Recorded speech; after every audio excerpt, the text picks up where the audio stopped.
Donc ça c'est parti. On va faire ça. Et en même temps, je vais me mettre ça sur le côté. Donc, re-bienvenue à tout le monde pour la soirée théorie parapente sur le thème principal de sortir du bocal et faire son premier cross. Comme je vous le disais, c'est la version numéro 2 d'une présentation que j'avais faite précédemment.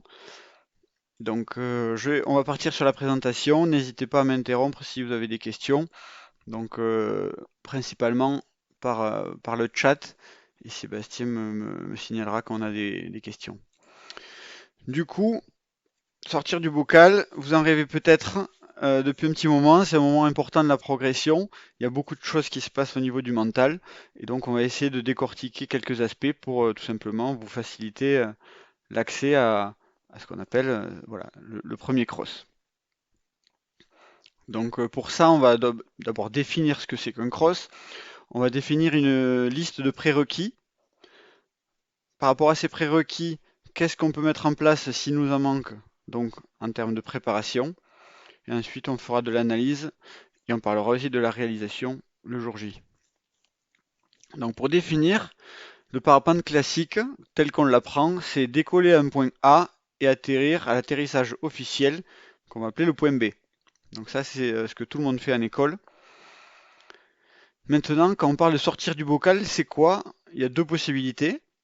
Le premier, le plus commun, c'est quand on met le point d'atterrissage qui est hors de l'atterrissage officiel. C'est-à-dire, on découvre un nouveau site d'atterrissage et on a parcouru une distance entre le point A et le point B'. Sortir du bocal, ça peut aussi être faire un parcours et on revient atterrir à l'atterrissage officiel. Ça reste un cross et donc le parcours que l'on a décidé est mis en place. La distance entre le point A et le point où on atterrit, c'est pas une référence, c'est pas voilà, un cross. À partir du moment où on respecte un de ces deux critères, c'est un cross.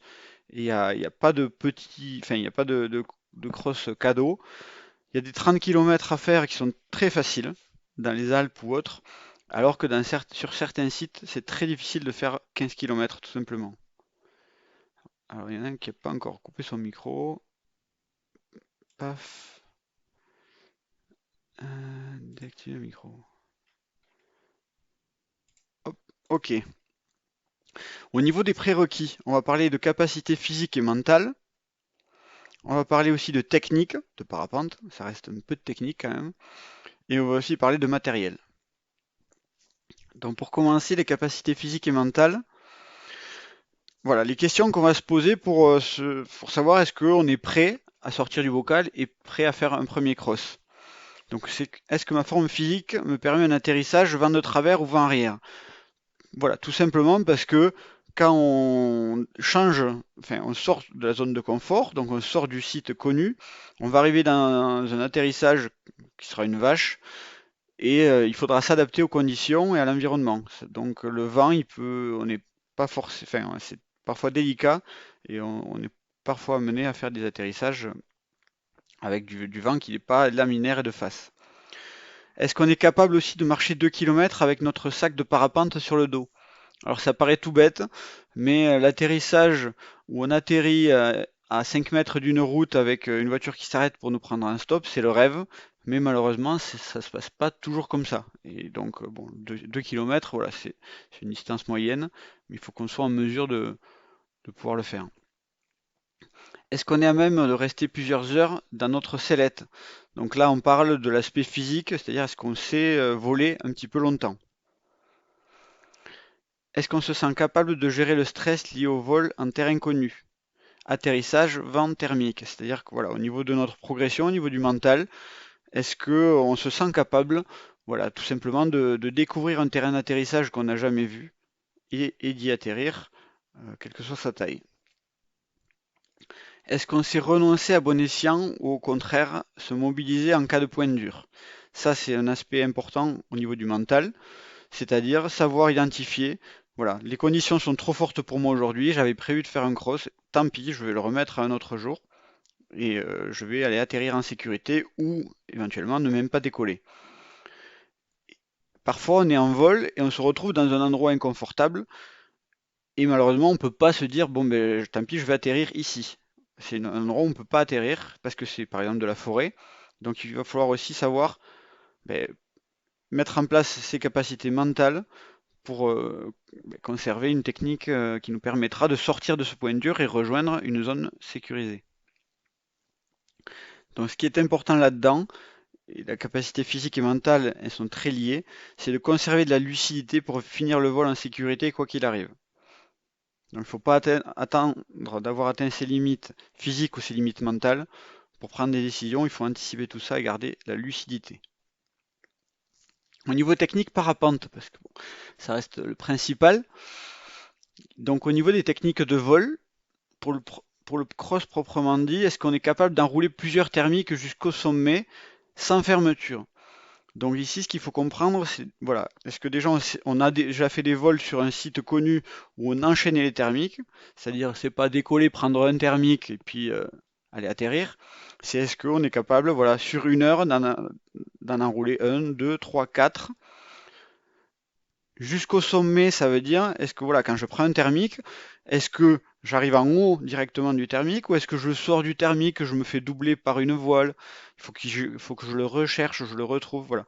Tout ça, c'est progresser pour que, à terme, dans la progression, quand j'attrape un thermique, ça doit être une progression continue jusqu'au plafond, jusqu'au sommet.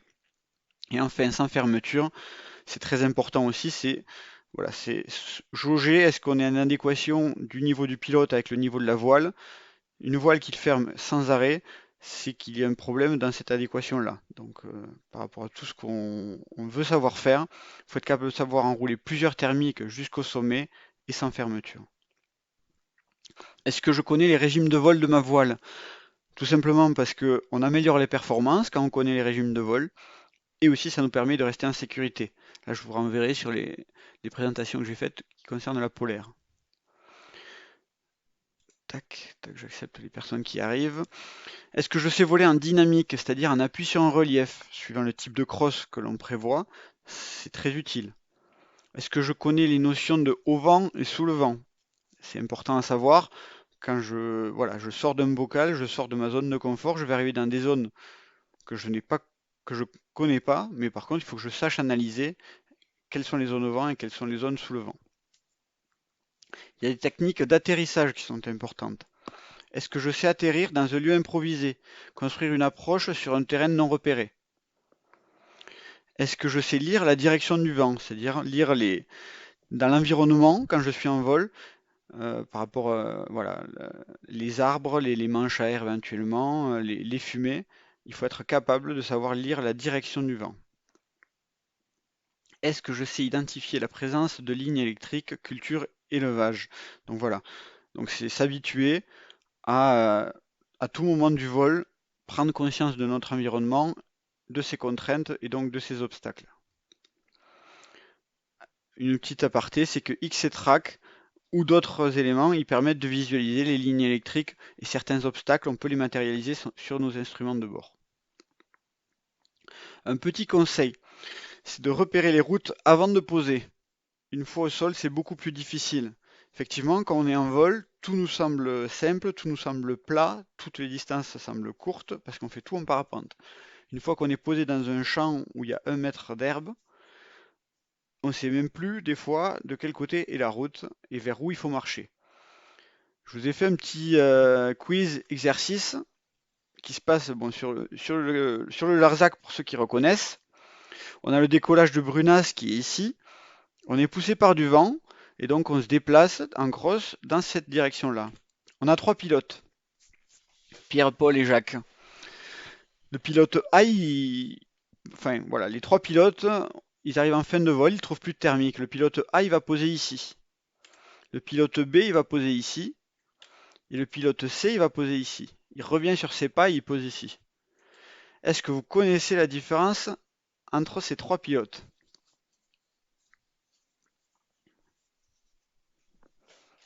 Ben, je vais vous la dire, il n'y a personne qui se lance. La différence, c'est des heures de marche et de stop. Parce que tout simplement, alors ici, la Méridienne, pour ceux qui ne connaissent pas, c'est une autoroute. Donc ce qu'il faut savoir, c'est qu'une autoroute, on ne peut pas faire du stop dessus n'importe où. c'est illégal et c'est dangereux. Donc, il faut absolument se rapprocher d'une sortie d'autoroute. En plus de ça, si on pose d'un côté ou de l'autre d'une route, ben on peut voir que ici le pilote A il est desservi par une petite route, alors que le pilote B il n'y a que des chemins. Donc en fait, le pilote B sur la CFD, donc sur le cross, il va déclarer 1 km de plus que le pilote A. Super, il est content. Par contre, le pilote A et le pilote C, ils vont aller boire des bières pendant 2 heures, pendant que celui-là, il va marcher. Donc voilà, ça c'est juste pour expliquer le fait que quand vous êtes en vol, il faut anticiper certaines choses. Il y a une notion de sécurité, mais aussi des notions de logistique et de pratique.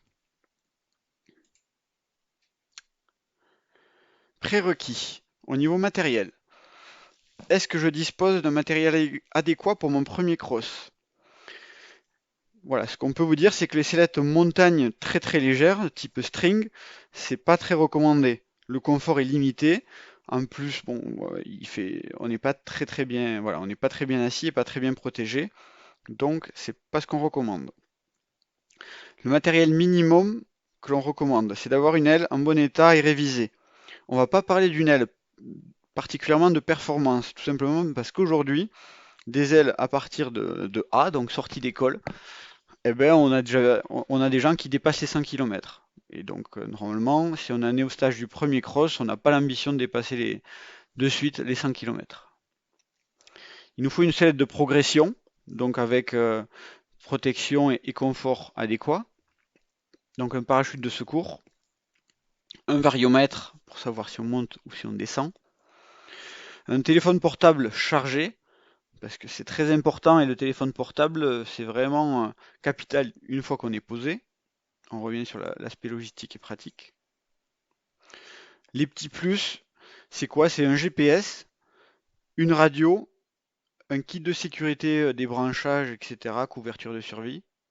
Voilà. Donc bon, la radio même, on pourrait même le mettre dans le matériel obligatoire. Voilà, donc ça, c'est des éléments qui sont importants. Ce qu'il faut comprendre, le point principal, c'est qu'il faut être en adéquation entre le niveau de l'aile et le niveau du pilote. C'est beaucoup plus important que d'avoir tout simplement une aile performante. Et au-dessus, enfin en tout cas au-dessus de votre niveau. Donc voilà, tout ce qu'on a vu, c'est tous les prérequis qu'il nous faut, voilà, gérer pour pouvoir passer ce cap et dire me lancer à sortir du bocal et faire un cross. Le problème, c'est s'il me manque des prérequis, c'est là où on va arriver sur des propositions d'entraînement pour combler ces manques. Au niveau donc du physique, ben voilà, ce que je peux vous recommander, ça paraît bête comme chou, mais c'est marcher ou courir en montagne, faire du vol rando. Donc le faire soit avec le sac sur le dos, soit tout simplement aller marcher ou courir en footing tout simplement. Au niveau du mental, c'est se donner des petits objectifs sur les vols classiques. Et j'aurais dû mettre sur tous les vols classiques. C'est-à-dire le moindre vol, on peut toujours trouver un petit objectif qui va servir notre progression. On va le voir. C'est par exemple ressortir d'un point bas. Voilà, même si je fais un vol sur site, je pars pas en cross, c'est se dire, allez, à partir de telle altitude, je dois remonter au-dessus du décollage. Et le faire une fois, deux fois, trois fois. Garder le même thermique jusqu'au sommet sans le perdre. Voilà, sur une journée, on est à Millau, on est où vous voulez. C'est dire, voilà, aujourd'hui, quand je chope un thermique, je finis, c'est moi le premier au sommet du thermique. Estimer sa finesse et la vérifier. Ça, c'est vraiment un exercice très important que je vais vous inviter à faire. C'est quand vous vous déplacez donc, en transition. Transition, ça veut dire qu'on n'est pas en train d'enrouler. C'est tout simplement qu'on fait une trajectoire, une ligne droite. C'est de faire à chaque moment, voilà, de dire enfin, jusqu'où je vais arriver, jusqu'où je vais planer, en fonction des conditions de vent, etc.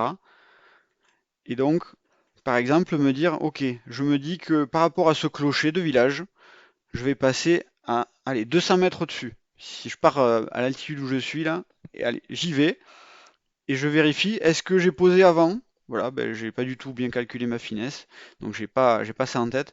Ou est-ce que je suis arrivé 1000 mètres au-dessus? Et donc tout ça, c'est un œil qu'il faut affiner. C'est forcément, ça dépend des conditions, ça dépend de votre voile, ça dépend de plein de choses, mais ce sera capital voilà, dans vos décisions dans le vol, de savoir est-ce que je vais passer cette crête, est-ce que je vais passer ce pic, est-ce que je peux atteindre ce thermique. Autre chose qui concerne le mental, c'est identifier des terrains pour se vacher et identifier les obstacles. Donc comme je l'ai dit tout à l'heure, c'est bien d'anticiper, c'est bien de, même si on est à 2000 mètres au-dessus du sol, toujours avoir voilà, en tête, ok, j'ai ce champ et ce champ qui sont ok pour moi, je peux continuer, je suis tranquille. Pareillement, même si c'est un vol où il y a du thermique, je tiens en l'air, je vais vérifier, voilà, est-ce que je sais repérer les lignes électriques rapidement? Est-ce que je sais identifier la force et la direction du vent? Donc c'est habituer ses yeux et son esprit à cartographier l'espace, c'est important. Concernant la technique, bien décoller, c'est la base d'un vol détendu. Donc pour bien décoller, il faut faire du gonflage. Et ça, c'est pas au Waga que je vais l'apprendre. Tout le monde en est persuadé. Être précis à l'atterrissage, donc c'est faire tous les jours, quelle que soit la taille du terrain, quelque chose de précis. Parce que si on sait le faire sur un terrain connu, eh ben on saura le remettre en place sur un terrain qui sera plus exigeant. Donc même sur un terrain très très grand, il faut se forcer à cibler et à être précis. Savoir voler longtemps, bon mais là le seul entraînement c'est de voler et d'essayer de tenir en l'air, même si voilà, c'est un vol sur site qu'on connaît, enfin qu'on connaît le site par cœur, avec tous les exercices qu'on a identifiés ici, il y a toujours des choses à faire qui peuvent donner de l'intérêt et de la progression. Concernant le matériel, le seul entraînement que je vous invite à faire, c'est du shopping. Voilà, on a fait la liste des prérequis, on a identifié quelques pistes de travail pour compléter ce que l'on n'avait pas. Maintenant, qu'est-ce qu'on fait? Préparation. Donc, la première chose à faire, c'est de poser son objectif. Est-ce que c'est de faire un premier cross? Est-ce que c'est donc de sortir du bocal? Est-ce que c'est aller à un point précis, c'est-à-dire que voilà, j'ai tel décollage et je veux aller à tel endroit, telle ville? Est-ce que je veux dépasser voilà, une certaine distance? Est-ce que je veux faire un grand triangle? Donc là, la différence, c'est que je veux revenir atterrir au même endroit. Ou est-ce que je veux survoler un point caractéristique? Tout ça, c'est des éléments qu'on va, voilà, qu'il faut vous poser, il faut vous poser la question, qu'est-ce que j'ai envie de faire? Parce que le plan de vol, il sera pas forcément le même. En complément, pour poser son objectif, il faut se mettre en face de ses performances actuelles. Donc, votre record personnel en termes de temps passé en l'air, donc votre plus long vol, votre plus grande distance parcourue, et est-ce que vous faites généralement plus du vol de plaine ou du vol de montagne? Sachant que pour le Waga, c'est du vol de plaine. Si vous vous posez la question, Millau, c'est pas de la montagne. Donc par rapport à ça, on va pouvoir se mettre des objectifs réalistes. Et donc l'objectif réaliste, on va reboucler avec le plan de vol et les objectifs. Il faut vraiment que ça, avoir une cohésion par rapport à ça. Tout simplement parce que si j'ai jamais volé plus de 2 heures, je ne vais pas partir en visant un cross de 100 km. Un cross de 100 km, on va mettre minimum 5 heures à le boucler. Donc, si j'ai jamais volé plus de 2 heures, il faut rester cohérent avec nos objectifs. En termes de préparation toujours, pour le premier cross, on n'invente rien. Sur tous les sites, on a des classiques. Donc on va se renseigner auprès des locaux pour connaître les transitions et les cheminements connus, l'aérologie dans les zones qui nous concernent. On va se renseigner sur les trucs à savoir. Par exemple, les pompes à couillons. On a quelques sites sur lesquels on a voilà, des thermiques récurrents. On va aussi se renseigner sur les obstacles, les points durs et les particularités. C'est-à-dire que voilà, sur un parcours, on va nous dire, attendez, attention, il y a un aérodrome à tel endroit, donc 5 km avant, on anticipe et on va se décaler d'un côté ou de l'autre. Ou des points durs, par exemple, entre tel point et tel point, il n'y a pas de zone posable, il n'y a pas d'atterrissage, donc il faut faire telle altitude avant de traverser. Ces choses-là, il faut se renseigner au maximum. À quelle altitude je peux partir en cross?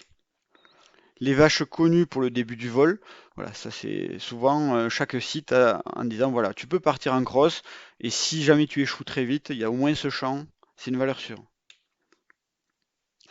Les brises, sens et force, donc ça c'est surtout pour les crosses de montagne, où ben, la brise elle peut être totalement surprenante pour un pilote qui connaît pas la zone.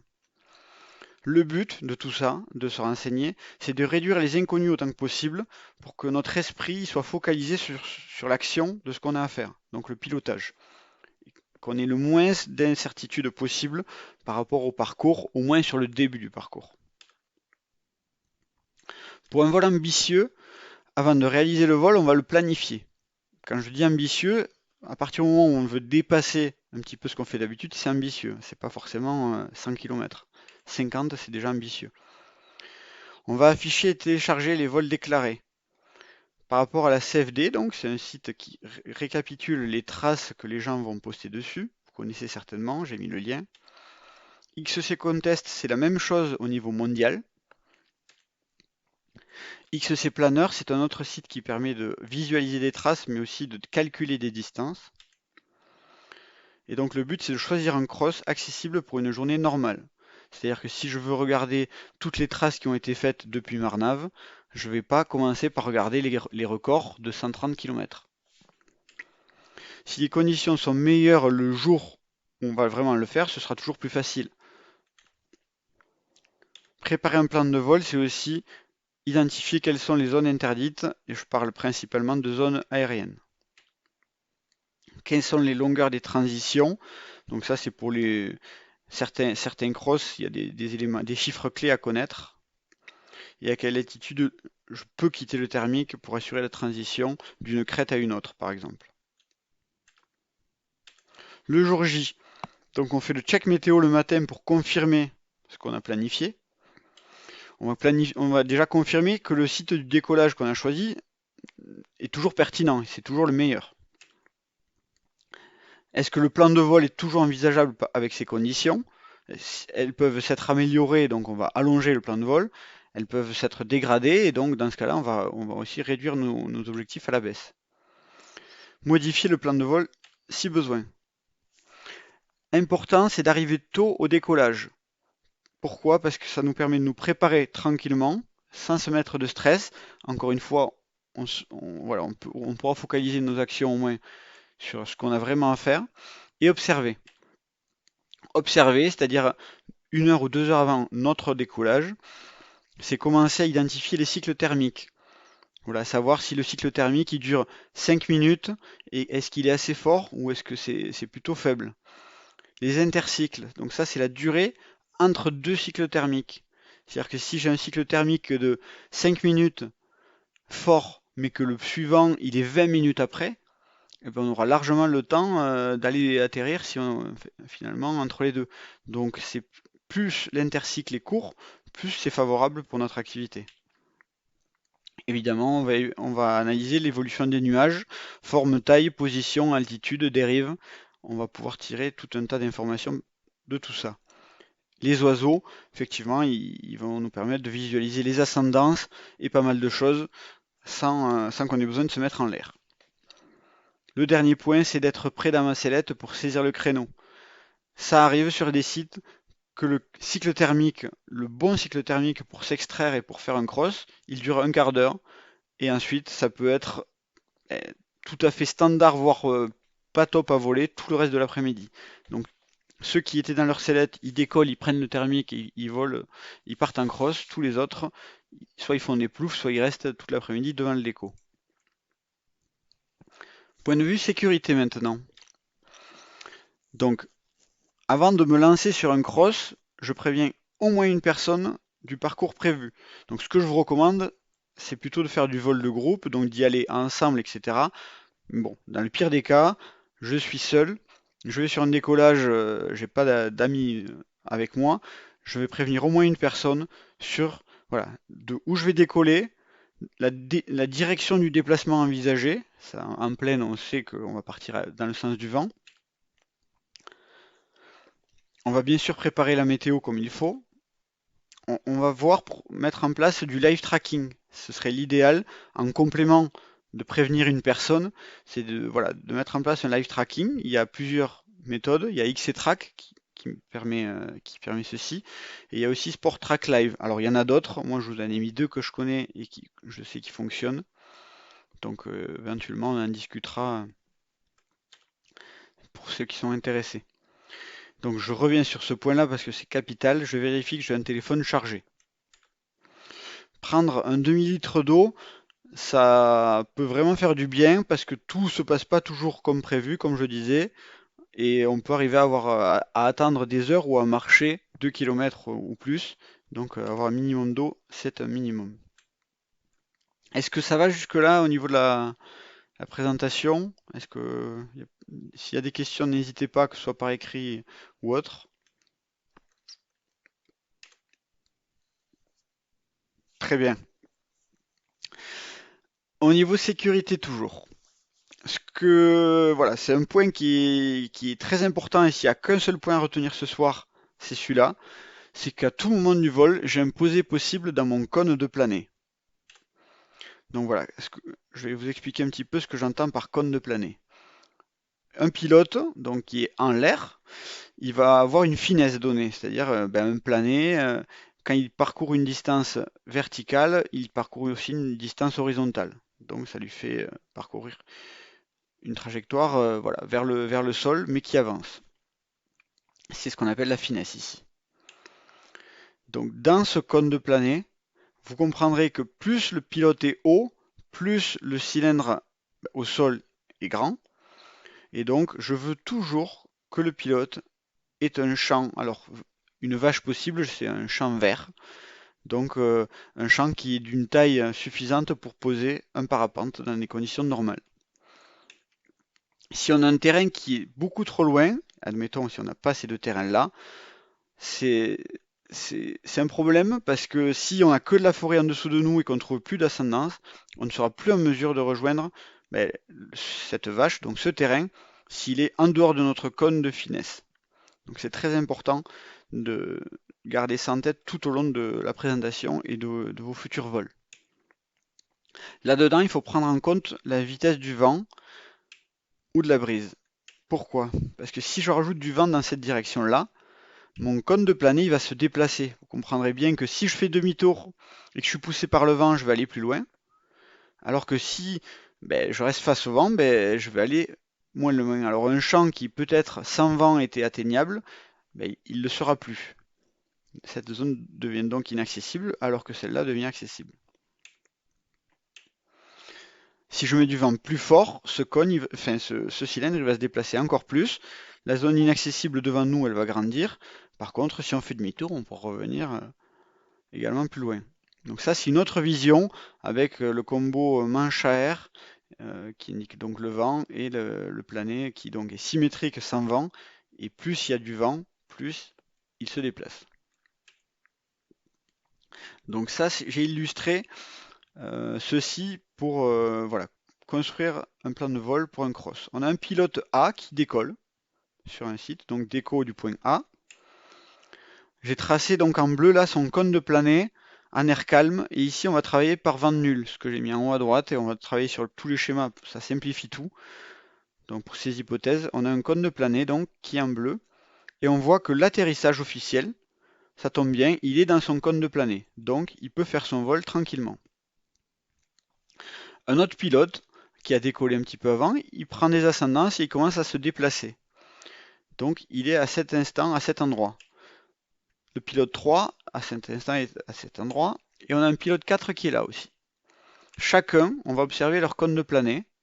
Donc le pilote 2, on voit bien que lui, s'il fait demi-tour, il peut revenir à l'atterrissage. Le pilote 3, pareil. En revanche, le pilote 4, on voit qu'il est descendu et qu'il est au-dessus de la forêt. Et uniquement de la forêt et pas d'atterrissage. Donc ce pilote, il n'a pas respecté les critères d'avoir toujours un atterrissage dans son cône de plané. Donc là, soit il trouve une ascendance et il sait l'exploiter, soit il finit dans la forêt. C'est pas compliqué. Donc c'est vraiment garder cette règle en tête à tout moment, d'autant plus que dans cette situation-là, on va avoir le mental qui entre en jeu.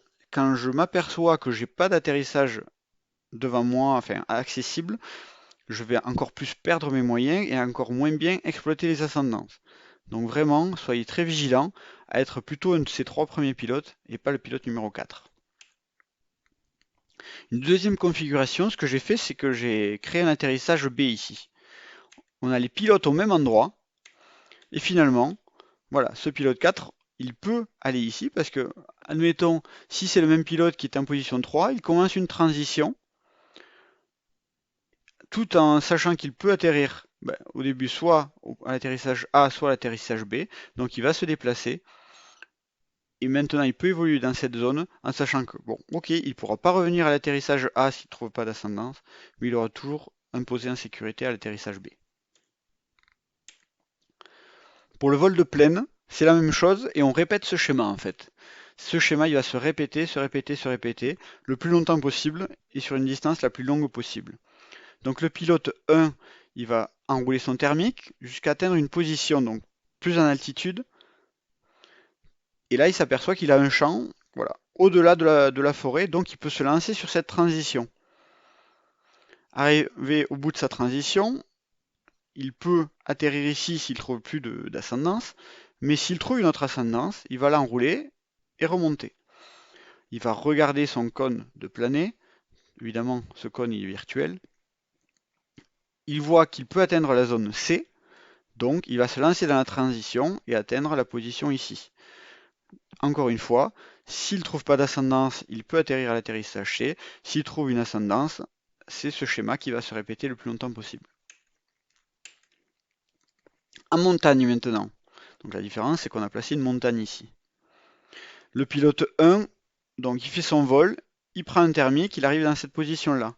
Donc à partir de là, il peut se déplacer à gauche et à droite tant qu'il a le point A en plané. Donc il va se rapprocher de la montagne. Auprès de la montagne, il va trouver un thermique. Il se retrouve ici. À partir d'ici, il trace son cône de plané.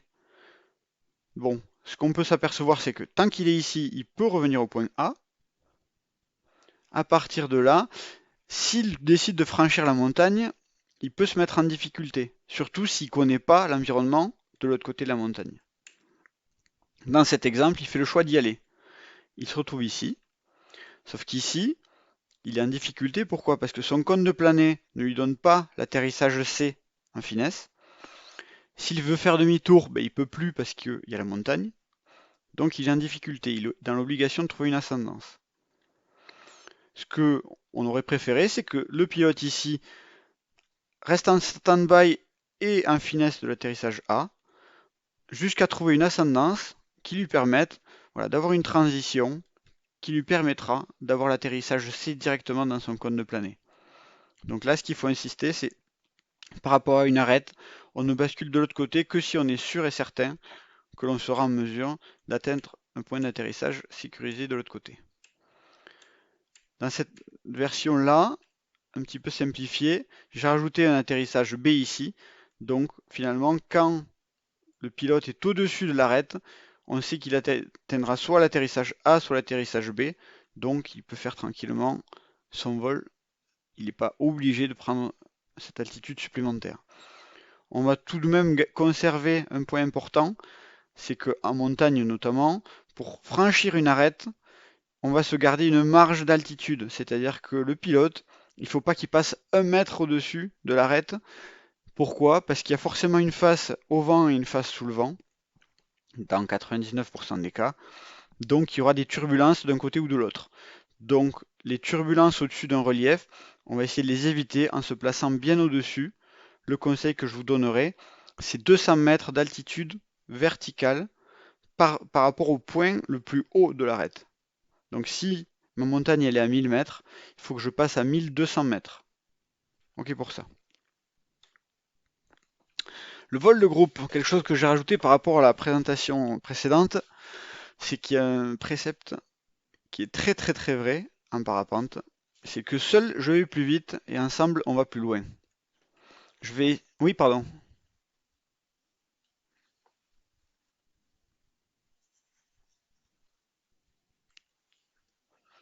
Ouais.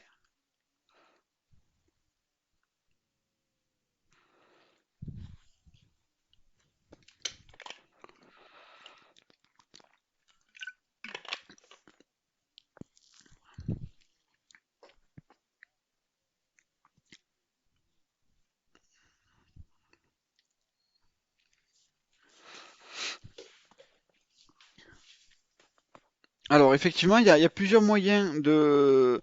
Voilà, ces 200 mètres, déjà, c'est une valeur qui est ma recommandation et qui est très indicative.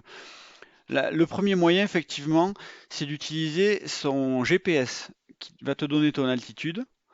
Et si on connaît le terrain, on connaît éventuellement la hauteur de la montagne, donc on peut faire la différence.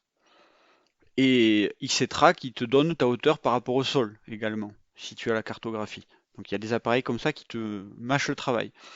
Ensuite, visuellement, voilà, c'est l'œil du pilote qui, avec la progression, sait dire, voilà, est-ce que là je suis à 100 mètres sol, est-ce que je suis à 200 mètres sol, est-ce que je suis à 300 mètres sol. Et dans ce qu'on a évoqué dans les entraînements, connaître sa finesse et dire, ok, je vais arriver 200 mètres au-dessus de ce clocher, eh ben, on va le mettre en pratique et ça va servir à ce moment précis. C'est quand je vois une crête devant moi, même si elle est encore loin et si je suis encore haut, eh ben, c'est de dire, ok, est-ce que je vais arriver suffisamment haut pour la franchir en sécurité? Donc, effectivement, on ne peut pas retenir toutes les altitudes de toutes les montagnes de tête, et donc faut habituer ses yeux à calculer et se faire des exercices hein, quand tu voles sur un site connu comme un Millau. Je veux dire, à tel moment, voilà, à quelle altitude je suis, et tu regardes ton GPS et tu le vérifies. Est-ce que tu as raison ou pas? Ok? Ah,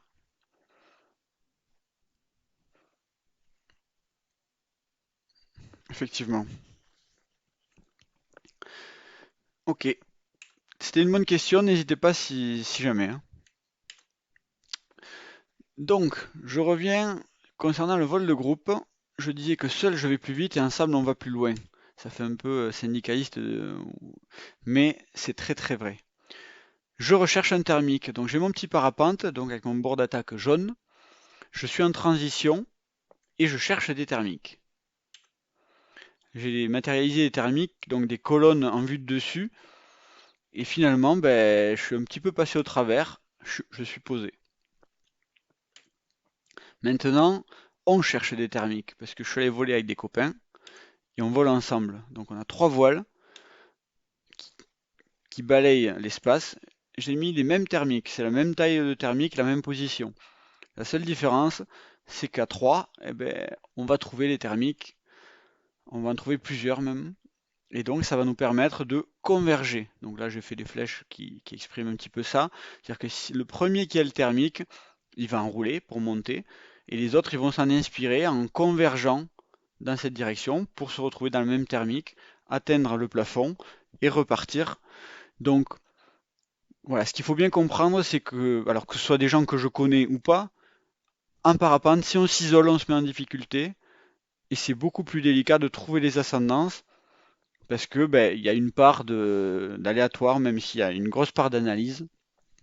10 pilotes mauvais, ils trouveront sans doute plus de thermique qu'un bon pilote tout seul. Donc vraiment essayer de retenir ça.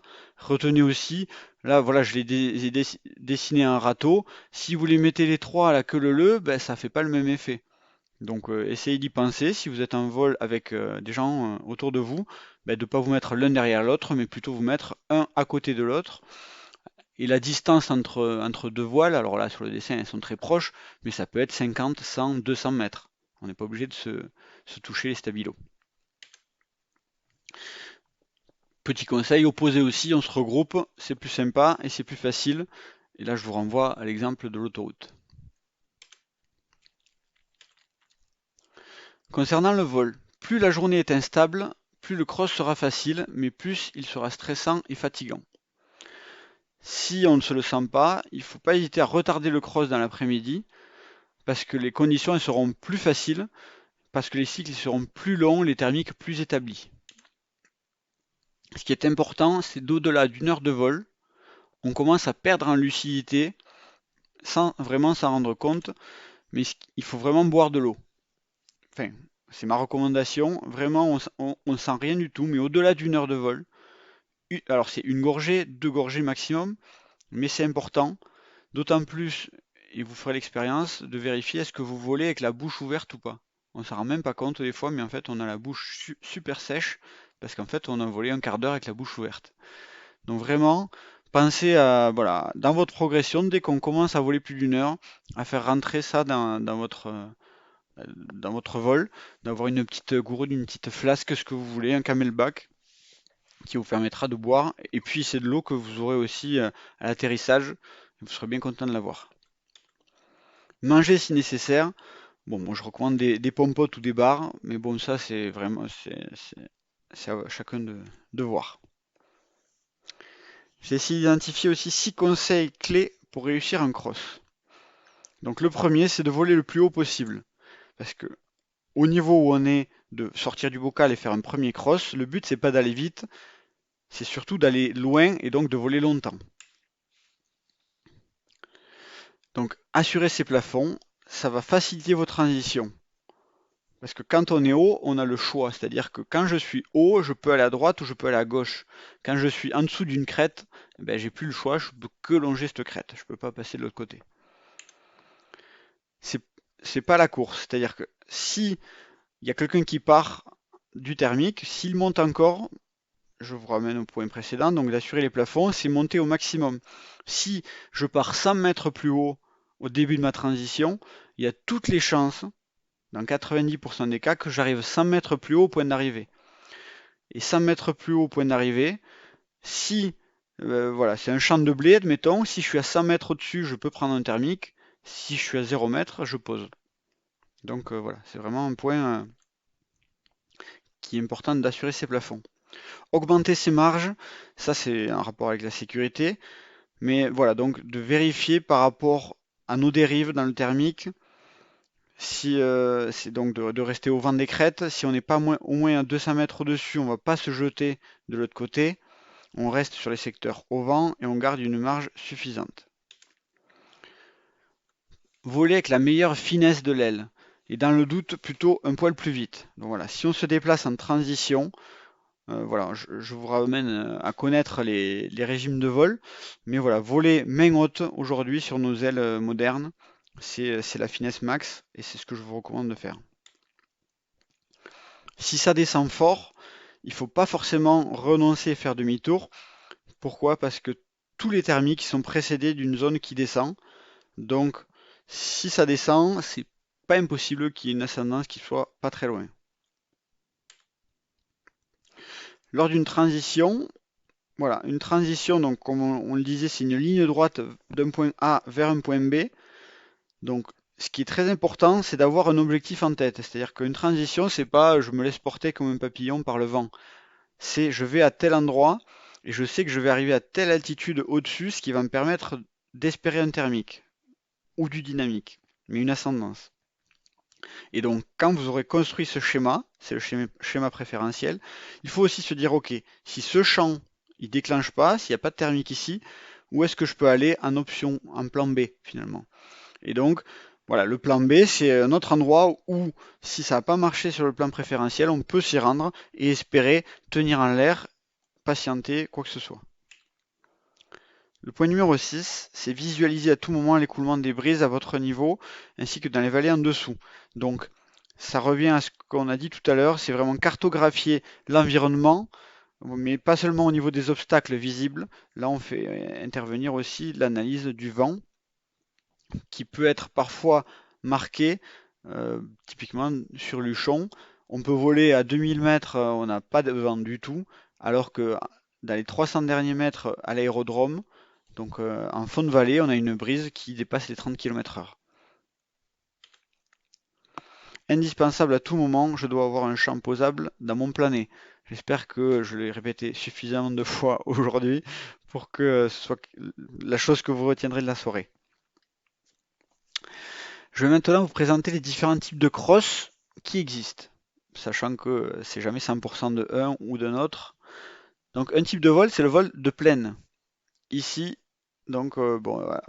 La plaine, c'est des grandes étendues plates.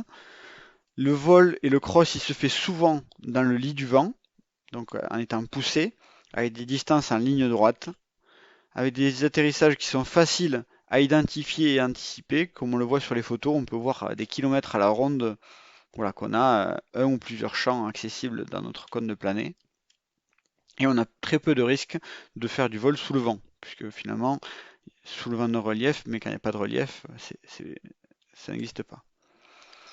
Ici, je vous ai mis un petit schéma en essayant de cartographier quatre éléments forts qui sont l'engagement, donc au niveau du mental, est-ce que c'est quelque chose où on s'engage dans la difficulté? Est-ce que c'est important d'avoir la connaissance du terrain? Est-ce que ça sert, est-ce que c'est indispensable d'être bon en thermique? Et est-ce que c'est indispensable d'être bon en vol dynamique? Donc si le score est faible, donc proche du zéro, ça veut dire que c'est facile niveau débutant. Si le score est élevé, c'est qu'il faut une certaine maîtrise et que c'est un peu plus difficile. Donc pour le vol de plaine, l'engagement il est à 50%, tout simplement parce qu'on sort du bocal et on part en cross, donc il y a quand même un certain engagement, c'est pas du vol sur site, mais il est assez faible dans le sens où on peut anticiper les difficultés puisqu'il n'y a pas de relief, pas de soulevant, etc. Donc les conditions sont normalement gérables. La connaissance du terrain, elle est peu importante, puisque finalement, euh, on est au-dessus d'une plaine, il y a de l'analyse à faire, mais il y a rarement des grands obstacles à connaître et à anticiper. En thermique, par contre, c'est 100%, parce qu'en plaine, le seul moyen de prendre de l'altitude, c'est de faire du thermique. Donc si on n'est pas bon en thermique, ben on va avoir beaucoup de mal à partir en crosse en plaine. À l'inverse de ça, vol de pente, on est sur zéro, puisqu'on aura zéro appui dynamique sur un vol de plaine. Vol de crête. Donc, c'est de l'alternance de thermique et de cheminement. Donc, le cheminement, c'est quoi? C'est quand on longe une crête en ayant un appui thermodynamique et donc sans avoir forcément besoin d'enrouler. Donc, il y aura beaucoup d'appui relief. Et on utilisera les brises et le vent météo. Donc ici, ce schéma, donc la légende est la même. Par contre, au niveau du vol de pente, forcément, on a un curseur élevé, puisqu'on va passer une bonne partie du vol proche de la pente en utilisant voilà, le rendement de celle-ci. En thermique, voilà, on est sur 50% parce que si on est bon en thermique, ça va nous aider pour franchir d'une crête à une autre, etc. Néanmoins, c'est en dynamique que la majorité des ascendances vont se passer. La connaissance du terrain, elle est quand même importante parce que une crête, il y a des endroits où elle marche mieux que d'autres. Il y a des endroits où elle change un petit peu de direction, elle peut fuir le vent, ça peut créer des turbulences. Donc c'est bon de connaître un petit peu ces endroits clés. Et au niveau de l'engagement, il est monté d'un cran. Pourquoi? Parce que quand on dit vol de pente, forcément, à un moment donné, on va être à proximité du relief, en tout cas plus immédiate qu'en vol de plaine où on est souvent haut au-dessus du sol. Et enfin, il y a le vol montagne. Donc on va utiliser le thermique avec l'utilisation des faces est, face ouest, transition avec des traversées de vallée. On va aussi utiliser de l'appui relief à l'aide des brises et du vent météo. Donc ici le schéma que je vous propose. Donc au niveau du vol de pente, on est passé à 50%, donc il y en aura un petit peu, mais c'est pas que du vol de crête. Au niveau du thermique, voilà, on est aussi sur 50%, voilà, c'est-à-dire que on va vraiment faire une alternance de thermique et de cheminement. Par contre, la connaissance du terrain, elle devient un peu plus importante en montagne, en tout cas au niveau de l'analyse. Il y a beaucoup plus de pièges dans le vol montagne, des pièges invisibles, par exemple des soulevants d'une brise qu'on n'aura pas identifié si on ne connaît pas le terrain. Donc c'est bien de se renseigner un petit peu plus avant de faire du cross de montagne. Et donc l'engagement il est un peu plus élevé pour les mêmes raisons, c'est-à-dire qu'il peut y avoir des endroits turbulents qu'on n'avait pas imaginés et des thermiques un petit peu forts également. Donc j'ai mis la superposition des trois schémas, donc vol de plaine, vol de crête et vol de montagne. Ça va pas forcément influencer votre vol de demain, mais néanmoins, si vous êtes plus à l'aise sur un de ces terrains, ou si vous voulez aller faire du cross sur un de ces terrains, vous savez ce qu'il vous faut travailler.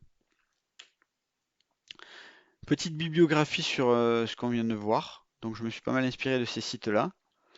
Et on est arrivé à la fin de cette première grande partie.